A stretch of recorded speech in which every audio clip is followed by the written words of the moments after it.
I'm Dr. Robert F. Mullen, and welcome to Session 6 of our video series on proactive neuroplasticity. Now, in this segment, we're going to focus on the benefits and implementation of affirmative visualization. Now, as we discussed in earlier videos, the primary purpose of proactive neuroplasticity is to replace the life-consistent neural input of toxic information that impedes recovery and the pursuit of our goals and objectives with positive and life-affirming neural input. Now, during those situations that generate our anxieties and corresponding automatic negative thoughts called ants, the neurotransmissions of the fear and anxiety-provoking hormones, cortisol and adrenaline, are greatly amplified. An essential factor in recovery is learning how to moderate those situational fears that precipitate our ants. Now, there is as many different situations as there are persons negatively impacted, and they fall into two obvious categories: anticipated situations and unexpected situations. Situation is the set of circumstances, the facts, conditions, and incidents that provoke our anxiety at a particular time in a particular place.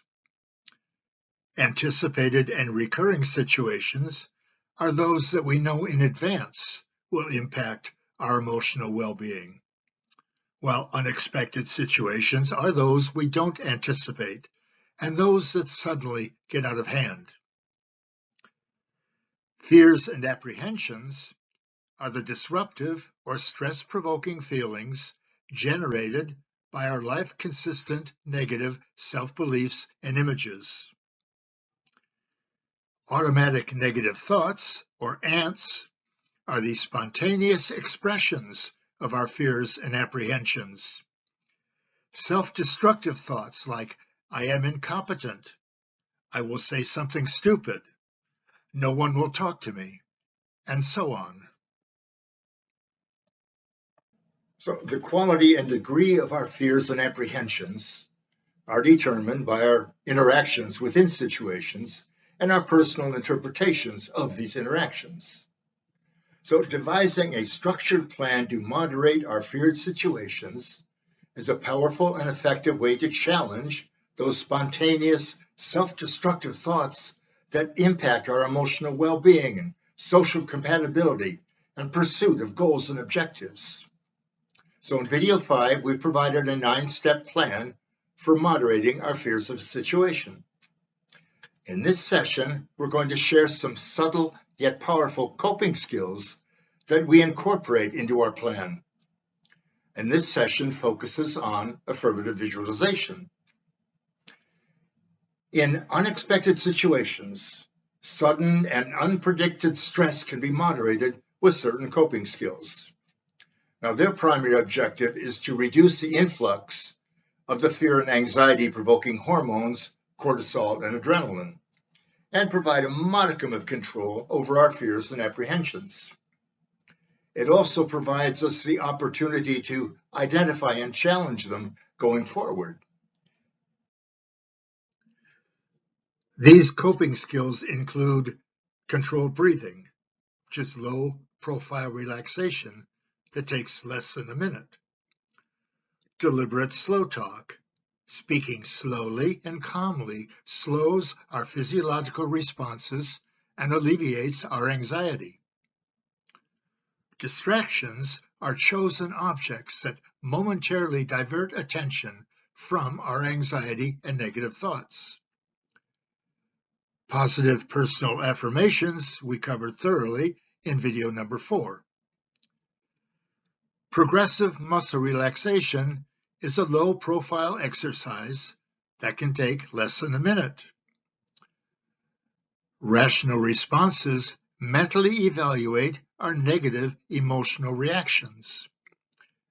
And self-affirmations are self-empowering statements designed to improve our self-confidence. Now, these coping skills work equally as well in anticipated situations and are part of our comprehensive plan to challenge our situational fears and corresponding automatic negative thoughts.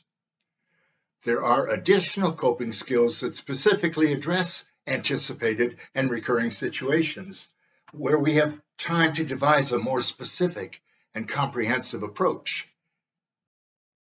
These include diversions, planned distractive activities that moderate our anxiety. Intention is our clear and informed purpose or objective. Focus is deliberately projecting personal character strengths or attributes. Persona, or the social face we present to the situation, is designed to make a positive impression while concealing our social anxiety. Projected positive outcomes set moderate and reasonable expectations for successful engagement.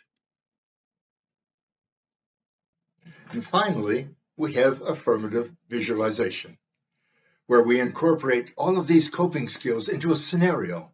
We deliberately visualize prior to the situation. By visualizing a positive outcome, we experience behaving a certain way in a realistic scenario, and through repetition, attain an authentic shift in our behavior and perspective.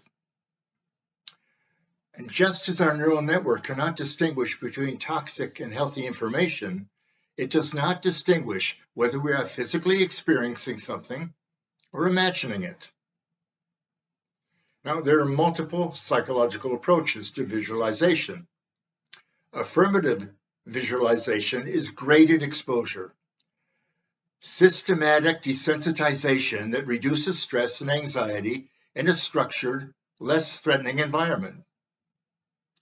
Affirmative visualization, some experts call it imaginal exposure, is another viable tool in the recovery from social anxiety and its common comorbidities, including depression and substance abuse. It is also a powerful asset in the pursuit of our goals and objectives. We label the process affirmative to emphasize the positivity of the visualizations, to counteract our natural negative bias and our predisposition to set negative outcome scenarios. Again, the primary goal of proactive neuroplasticity is to consciously replace the life-consistent neural input of toxic information that impedes recovery and the pursuit of our goals and objectives with positive and life-affirming neural input. Affirmative visualization is scientifically supported through studies and the neuroscientific understanding of our neural network. Now, positive personal affirmations are concise, predetermined positive statements. Affirmative visualizations are positive outcome scenarios that we mentally recreate by imagining or visualizing them.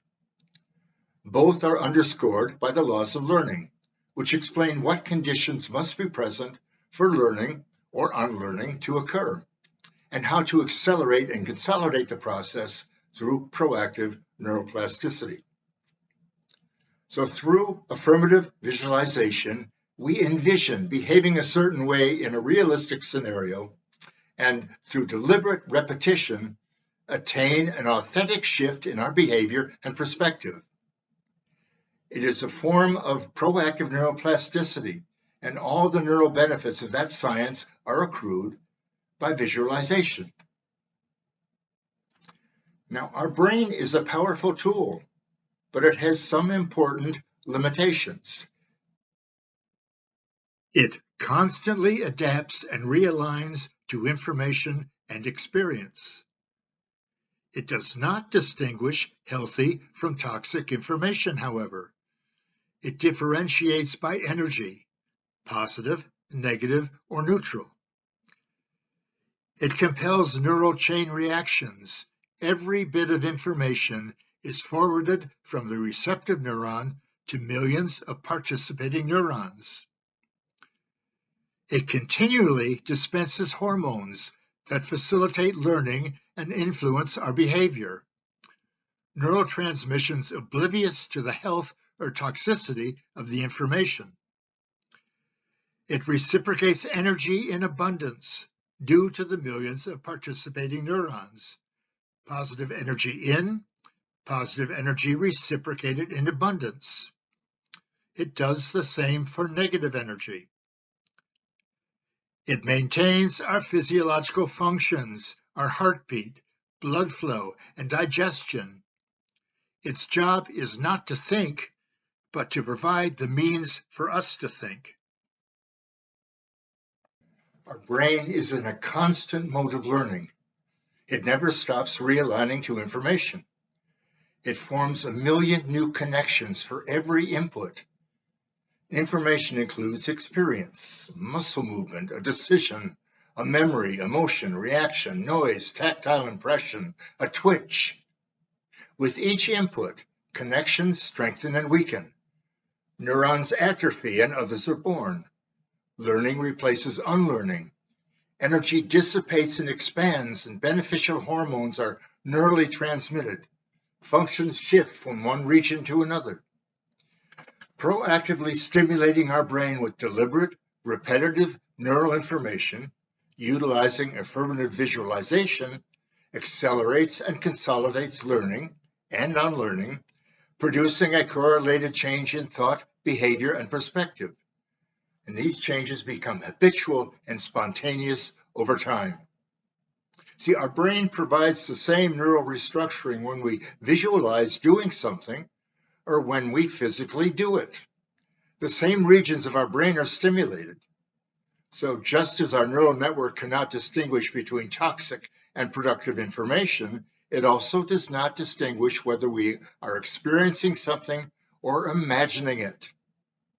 Thinking about picking up our left hand is, to our brain, the same thing as literally picking up our left hand.